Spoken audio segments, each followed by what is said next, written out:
Welcome everybody to the Boys and Woods podcast. Today we have Keith Murphy here. He is a fantastic host of many shows, podcast as well, and he has his own TV network ish. You going around, you going to all these places. I know I've tried. We've been playing phone tag and Instagram tag, trying to get you on here for a while. So appreciate you coming on, Keith. I am glad to be here. I'm sorry it's taken a little bit of the tag back and forth, but it's a busy time of the year, and just happy to sit down, especially after that's a good open you have there. I'm ready to go. Yeah. Thank Yeah, you. it's a Thank you. good show open. Yeah. The Boys in the Thank you. Woods. Let's do it. Yeah. Let's do it. It's way better than the first one. It had a QR yes. code, and We we don't know had where it no brought idea you. where it was sending people. We had no idea. There's a few people Oh, I there. don't know what happened to him. We Yeah. had no idea. Yeah, so a small bio from you here. You've been, and let me make sure I've got the actual date on this, for working for 13 News and a sports director of sports news from the 6 p.m. and 10 p.m. hour at the ABC, if I'm reading this correctly. It's not. NBC. NBC. Yeah, That's all right. my It's a eyes are network. crossed. Yeah, it's a network. Yeah, I anchor the 6 and 10 p.m. sports. And on Sunday nights, we do a sports and pop culture kind of show. It's called SoundOFF. Yeah. And in the afternoons, I have a radio show with Andy Fales called Murph and Andy, and that's on iHeart station here locally. And these days, a lot of people watch it or listen to it via podcast. Yeah.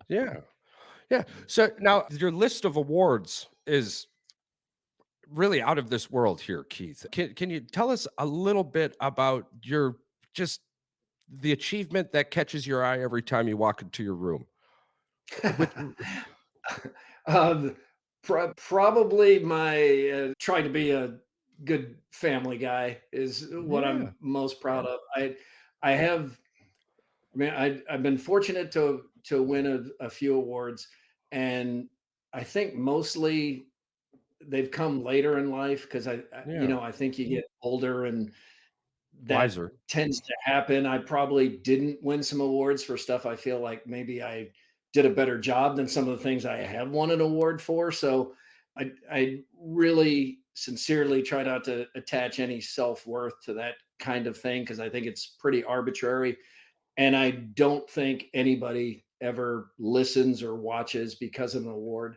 I think mostly it's to feel appreciated or maybe pat yourself on the back. And I'm grateful. I'm not dismissing anytime somebody says you've won this. I appreciate it. And of course, there's a part of my ego that feels like, wow, this is awesome. I've made it. I've done okay. Right. But at the end of the day, I can't think of a single person who's ever walked up to me and said, I watch you because of that award you won. It's just like some of my all-time favorite movies haven't been near an Academy Award nomination. Like that. It's just I love them, and I guess nominated Tombstone or Smoking the Bandit or Die Hard or Planes, Trains, and Automobiles or Christmas Vacation. I'm really glad you brought that up. Yeah. I guess there ain't a person I watch because that person's won an award. Yeah. That is, and have you seen some of the movies that have won Best Picture? There's a couple of I was like, what in the world am I missing? Because this is just going over my head. And Warner Brothers' biggest hit to date, is Barbie. So we'll pass on but that thank one. you. I mean, thank you for saying that. And again, I'm not trying to be falsely humble or anything. I do appreciate it. And it is nice to be recognized, as I'm sure you both know. It's always nice to feel appreciated, especially when it's from your peers.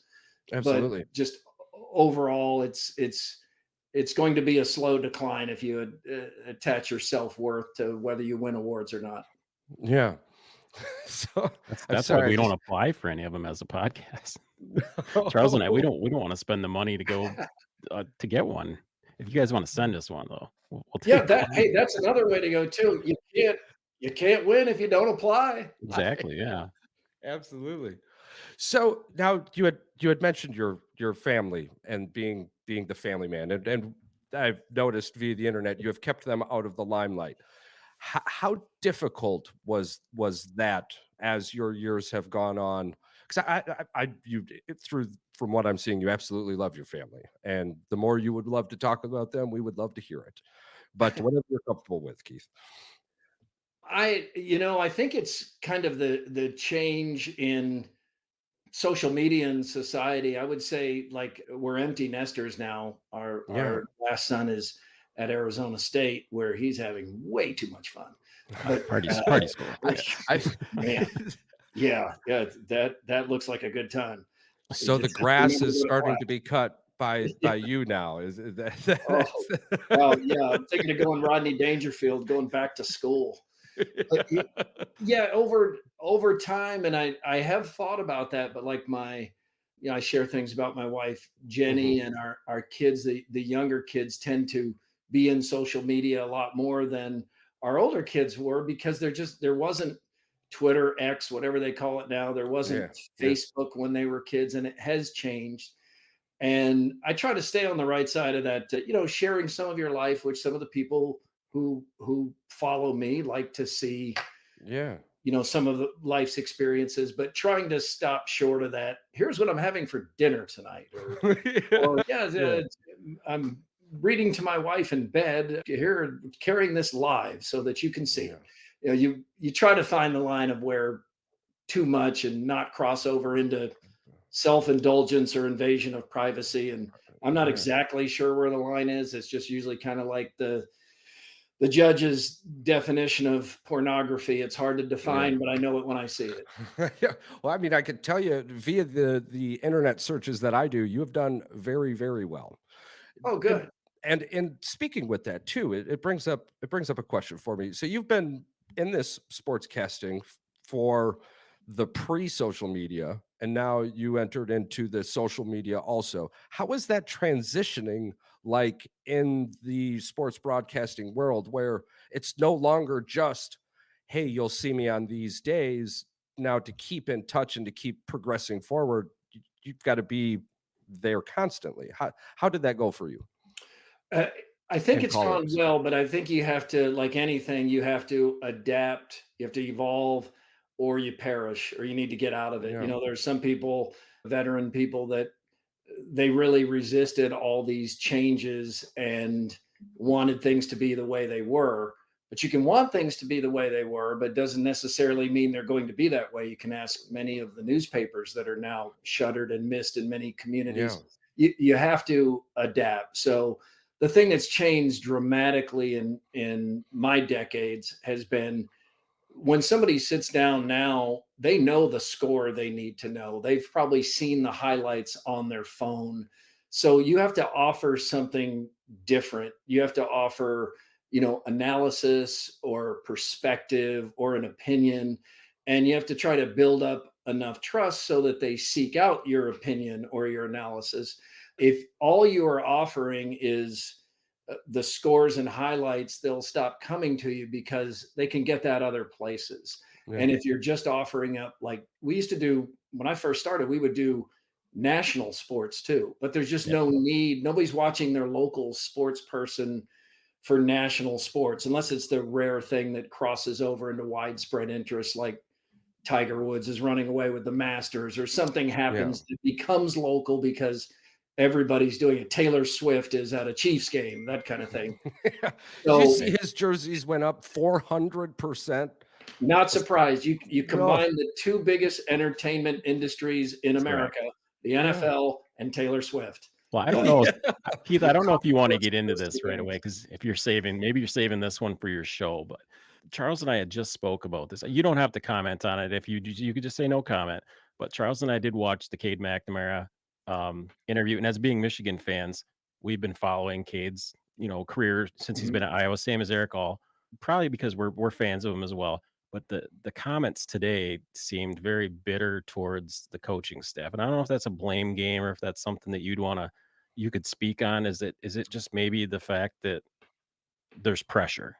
Is there pressure at Iowa for Cade to succeed? I mean, I think he definitely feels that in all the best ways. I don't think he's under any kind of advanced scrutiny from fans or anything, but I think he came here genuinely believing that with his help and some of these other pieces like Eric All, that the offense was finally going to move into the 21st century and they were going to be able to score and move the football and look good doing it. And I think Cade believed that with all his heart. And I think many of us believed, not that it was going to become the Miami Dolphins at this point or some high scoring offense, USC, but I think we thought it would at least look better than it has. And Saturday at Penn State was such a colossal disaster. That's one of the worst team offensive performances in history that I Granted, think, and it's a good Penn State yeah, team, but even, Cade, who is trying to play through a quad injury and can't move, that's certainly hampering him. But they just look terrible. They're not getting the ball to receivers.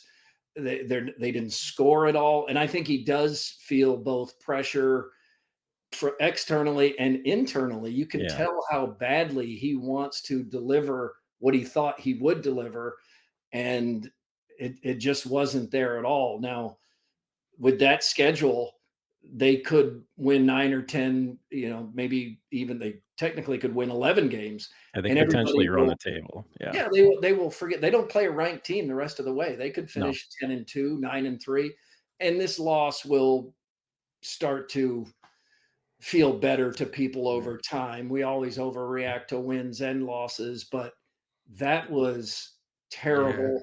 And you mix in the Brian Ferentz factor and the nepotism, and Well, I would Kirk's think that stubbornness to change, and it's kind of a yeah. recipe for a lot of criticism. I would think the criticism is more probably aimed towards the fact that this is a continuous thing that's been going on at Iowa. As far as Ferentz, it's just Ferentz offense. A lot of people just kind of, they point the finger at that. It doesn't matter who's quarterback because you had Beathard, you had, all these guys. I mean, they've had great tight ends over the years that are obviously in the NFL. There's tons of them. There's at least 4 off the top of my head that I could name right now that are all Right. pros. Yeah, your point is a good one about it being Kirk Ferentz. I mean, Brian Ferentz is low hanging fruit for criticism, and I think we all understand why. Right. But when you go back and look at the 25 years of Kirk Ferentz at Iowa, they've had some really good teams. They've won a couple of Big Ten championships, but the one constant through most of that is the offensive coordinator is usually the most criticized coach, whether it was Ken O'Keefe or later Greg Davis and now Brian Ferentz. And I think the reality is they are doing what Kirk Ferentz wants done. Yeah. They And haven't he moved. is running an antiquated offense. Yep. And they stay in most games with great defense and great special teams, trying to flip the field and win the game possession, win the field. But the thing that's changing now, they're now getting blown out against the good teams, like the elite teams, like Penn State, Ohio State, Michigan. They used to be able to compete in those games, try to keep it close, and maybe they block a punt late and they steal a win. Yeah. They're not doing that now. I mean, even going back to the Big Ten championship game, which as a Michigan fan, you'll remember was like 42-3 and felt like 82-3. Yeah. And then last year, there were Hawkeye fans who were relieved that Iowa lost that game they shouldn't have against Nebraska because they weren't really keen about going back and playing Michigan again. Yeah. No, I mean, it does. It's got to get tough. I mean, to your point, yes, as a Michigan fan, we would hear, and this is something we've discussed even on this show, and I think I've mentioned, I think we're thinking too much about past Iowa, not future Iowa. And there isn't a lot in future Iowa that scares me. But here's the thing, and I think you and I brought this up, Charles. Yeah.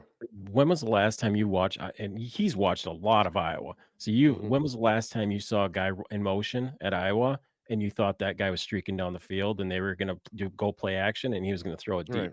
It's been a long time.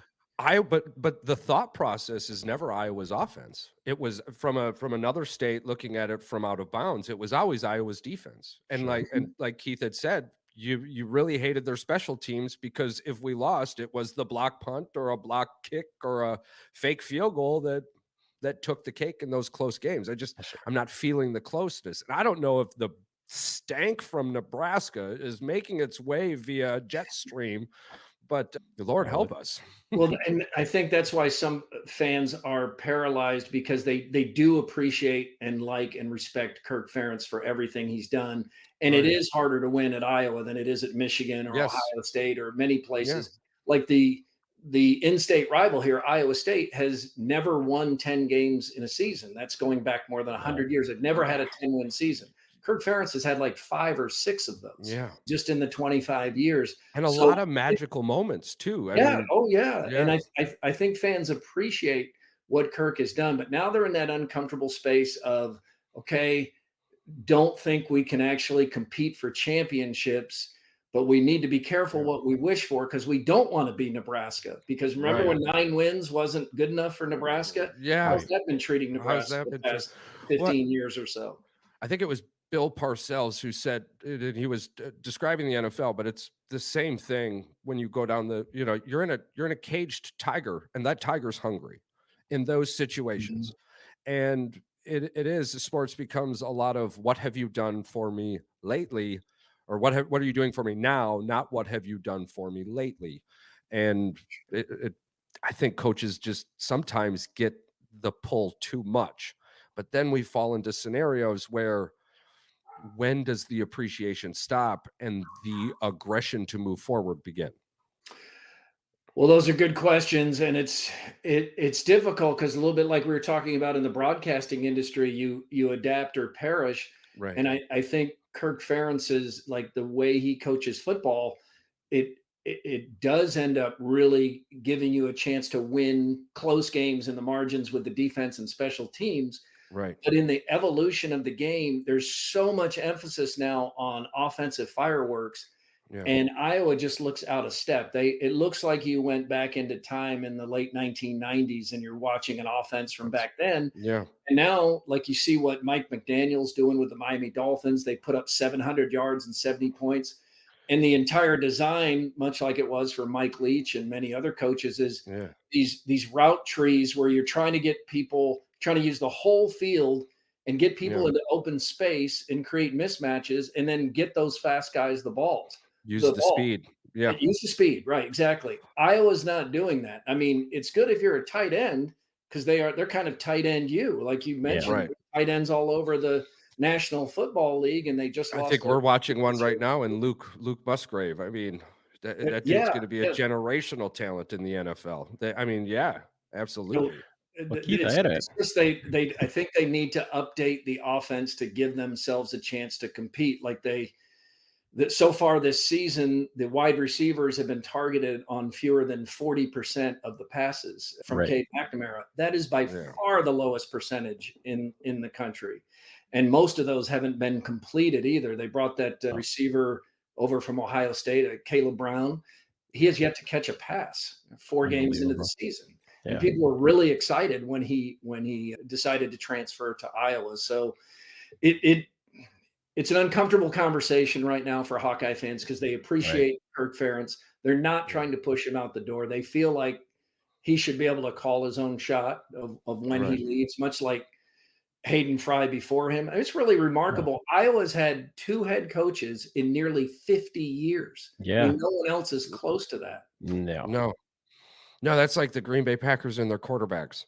It's really you could pick them small amounts out of a basket. But I mean, and to bring the point back to Iowa's upcoming schedule, looking at it, the only two real games I see that could give them trouble is maybe Wisconsin and maybe Rutgers. But otherwise, you're right. I mean, they could be walking through, and they could. There's a lot of time to right the ship for Iowa. There is, and the loss will start to feel better over Yeah. time, and then we'll probably be back with the kind of discussions we had last year after the season when it's like, okay, what's going to change about the offense? Well, Hmm. we're bringing in Cade McNamara. Fantastic. They got fans all excited. We're bringing in these receivers, got a tight end coming in from Michigan. People got all fired up. But even with these new pieces, these proven pieces, the offense kind of looks the same. But Yeah. then, yeah, if they do end up 9-3 or 10-2, it's back to like, well, what do you expect? The point is to try to win the games. Is Yeah. that not enough? Because Wisconsin's in a coaching transition year, even though that game's on the road. That's a winnable game Yeah. probably for Iowa. Yeah. Yeah. So we'll see where all that ends up being when What? it's all said and done. And to add on to your point, absolutely. When you get into the playoffs, when you get into championship mindset, you start looking at the teams that have multiple ways to win. And Mhm. the teams that can beat you playing your game or their game or any game you bring to the table are generally the ones that go on to win those championships. when you're looking at a team that goes, okay, if we do it this way and it stays right here, we've got a chance. I got to tell you, you don't got a very good chance. Yeah, I think the philosophy at Iowa and Iowa State to some degree has to be got to do a little more with less, because you're not going to Yeah. have Michigan's 4 and 5 star recruits. You're not going to have Ohio State's 4 and 5 star recruits. But Iowa has done over time a great job of coaching up the Jack Campbells who plays for the Yeah. Lions now. Just Yeah. you get a lot of 2 and 3 star guys that become NFL players that they develop really good. The problem develop really well. The problem is you don't see a lot of those guys coming out of the receiver position or Right. lately haven't been the running back position. A few quarterbacks here and there, CJ Beathard, but like Charlie Jones, who if you follow the Big Ten, he caught 25 or so passes for Iowa, transferred to Purdue for his bonus COVID year, caught 110 passes in one season, led the nation in receiving, and now is playing in the NFL.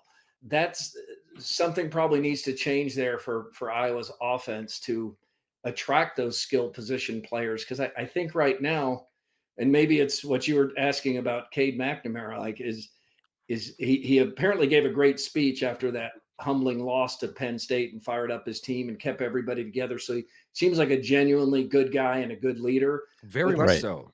yeah, That's, I mean, that's what we witnessed at Yeah, Michigan. we got to see it firsthand. Yeah, for oh, sure. And the okay, entire good. locker room, I mean, the entire Michigan locker room when he left, I've never seen somebody get goodbyes in a transfer portal. Maybe I haven't been looking, Yeah. but Yeah. the amount of players that came out on X that wished Cade nothing but wonderful things. And you know what? and- Yeah, you've got Go negative ahead. fans. You have negative fans everywhere. You see it. I mean, Sure. you're on the Facebook. You see it all the time with the comments. So Well, Oh, and we sure. We expected big things from Cade in Iowa, yeah, watching what he did in Michigan too. So like it's very shocking to us. And that's why those comments came off befuddling, I guess would be the best word. especially in the context of he gave a pretty well-known quote, at least locally. It Mhm. was 6 months ago or so when he was like, yeah, just keep thinking we have a terrible offense. I want everybody to keep thinking Right. that we're yep, uh, yep. uh, crappy. I think he used the different word. I don't know what the profanity standard is here. So, Oh but Oh, no, he, no, you can, yeah, he you was can he say was whatever. It's fine. I'm an Army yeah, he was infantryman, very, so he was spirited about it. You could tell Yeah, that he too thought things were going to be different. yeah, And 4 or 5 games from now, it may feel completely different because absolutely. Penn State, I do try to point out to some of the people, especially the critics, because you're right, on Facebook and Twitter, I tend to pay too much attention to the extremes, whether it's Yeah. politics or sports. You have the really loud people on Yeah. both extremes, Yep. and most people are, somewhere reasonably in the middle and have a more nuanced take. But it's hard to ignore these loud people that are making all this noise. And I do try to remind them, don't forget here too, Penn State looks like the Nittany Lions might be really good. Like Him and Chip. I get into many arguments about Penn State. He thinks they're beat Michigan good, and I'm that crazy Michigan fan who goes, I'm a I Michigan can't do fan, but I'm nothing. also a realist. He's a What I realist. see, and I break down games a lot, and I'm not always right. I'm an armchair quarterback analyst, yeah. Yeah, But what I've seen from Penn they State are so good. far, it looks like the best team in the Big Ten. They look very, very good.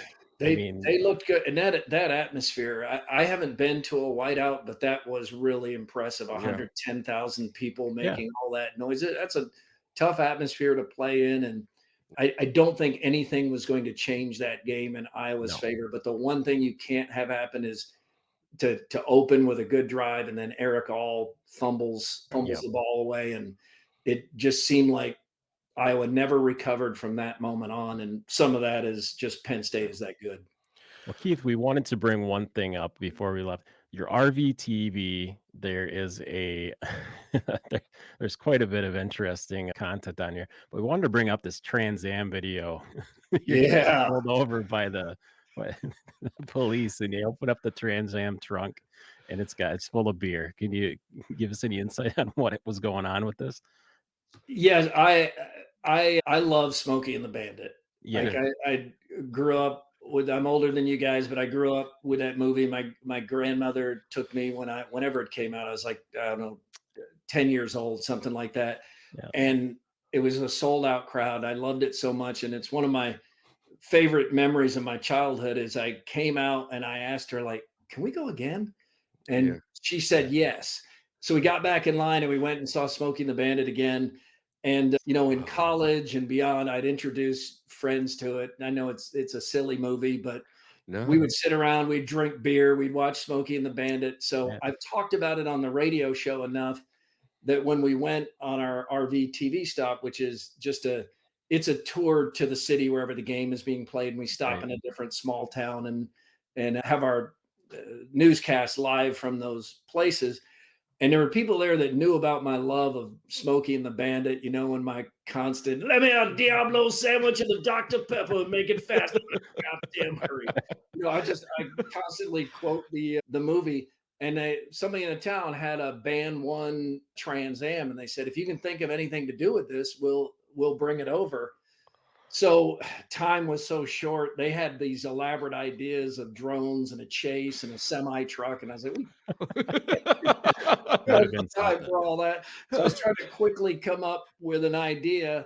And there's been so much talk around here about the NIL beers. The Hawkeyes drink the Yeah. Swarm beer, and the Cyclones drink the Ames Lager. Yeah. And I asked the police chief, and this is something that can only happen in small towns. I was like, Yeah. hey, would you mind? Are you willing to wear a mic and pull us over and see that we have a trunk full of beer, and then tell us we can leave? And the police chief in Manson's like, oh, sure, that sounds fun. We're gonna do that. We get in the car and we're all jammed in there, and it's kind of funny because I didn't realize how small the back seat of a Trans Am is. We got three of the sports guys all jammed in back there, and that's what it was. Just my love of Smokey and the Bandit, and we didn't have a sheriff, but we had a police chief pull us Nice. over Yeah. and Yeah. looks in the trunk and says, "Enjoy the game, boys." Yeah. So the people of a certain age group probably enjoyed it more than the people going, "What in the world is World is this?" this? Yeah. Oh man, thank you for sharing that too. I loved hearing about your grandma taking you to the movies. That was very humbling. Keith, we're running up on the clock here. I want to thank you so much for all of your time, and I want to give you the floor for anything at all you would love to plug for yourself, or you're a very humbling person, and I mean that in the absolute most sincere. So take her away. Oh, I don't have anything to plug. I appreciate being invited, and it was fun talking to you guys, and I enjoyed it.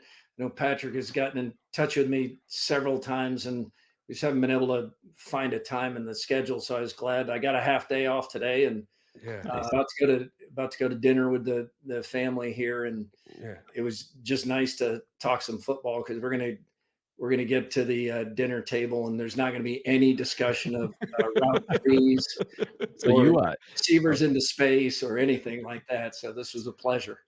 so Well, Keith, you do the RVTV. You for Iowa Cyclones, correct? You follow the games from week to week. You guys are following with the RV. Is that how that works? It's just once a year for the Iowa State game, Iowa State game. Okay. and it has its roots all the way back. The first year I did it was 1995, and the game was at Jack Trice Stadium in Ames, which didn't look anything then like it does now. It looked like a Right. Yeah. Division II stadium with just two sides to it. And at that point, Iowa was in the middle of a 15-year winning streak against Iowa State. So there wasn't really a lot of buzz about the game. It was toward the end of the Hayden Fry era, and Iowa was just so dominant. And just tongue in cheek, I had this idea of, this game's so big, I'm camping at the stadium. That was kind of the joke, that it's so big. I'm for a week, I'm going to camp at the stadium. And we had an engineer at the TV station, had like a Cousin Eddie type, Sheriff's Oh, boy. Soul RV. Yeah. Yeah. Great. And he let me stay in the RV, and I slept there every night, and I stayed there every night. And then the next year we went over to Iowa City and put it at Kinnick Stadium. And I did that for a few years and eventually got the whole sports department involved. And then I stopped it because I felt like we had jumped the shark a little bit, like we were Yeah. doing the same bits. I'd do the bit of, I can't find the band. And I'd open up the bedroom door in the RV, and the marching band would be in there and pull me out with the fight song, starting to repeat some of the sight gags. Yeah. So I stopped doing it. And the management asked me, is there any way you can bring RVTV back for Iowa State week? And then that's when I decided, let's stop in a different town. Let's make a route to the game, and we'll go to 5 different cities, one each day, and then do all the newscasts from there, and then end up in Iowa City or Ames. So we just do it for that week, and it's proven to be really That's a popular. And yeah. it's Yeah. good for me because I tend to think of the rivalry as just really bitter and nasty. But when I'm Mhm. on RVTV, it reminds me that I'm paying too much attention again to that Yeah. noise. Yeah. The trolls and the people that are their whole Mhm. life is whether their team is winning or losing, and they sometimes lose perspective a little bit. And we That's go us. out to these towns where there's families divided, and Yeah. marriages divided, and Hawkeye and Cyclone fans on both sides. And for the most part, it's friendly banter, and it's a Yeah. friendly rivalry, and it's just it's the best of small towns, and Yeah. best of Iowa, and it reinforces to me that most of it is good, and that sometimes I lose sight from the people that just take it too far. So Right. that's probably all you need to know about RVTV. But yeah, it said just that week, just rivalry week. One That's more thing. interesting. You've been to Kinnick Stadium, so what is the vibe when that wave happens? I've heard so many good stories of Yeah. people's I'm so glad stories. you brought that up. I wanted to ask too. Yeah, the wave. 'Cause you've been Do it there if you for get it. a You have to if you witness get a it. chance. It makes me cry every time Yeah. because Okay, I'm going. That's all I need. the Yeah. windows are you can see in the windows clearly, and you will see those little kids and the Right. signs they make, and Yeah.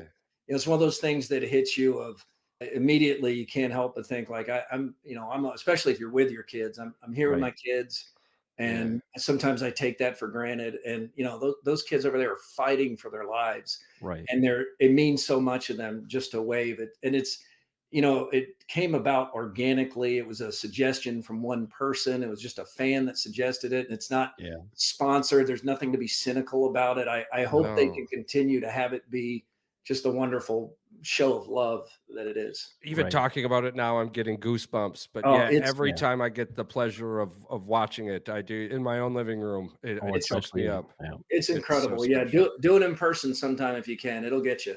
Oh, we will. We All I right. will. will check up a game there, Charles, for sure.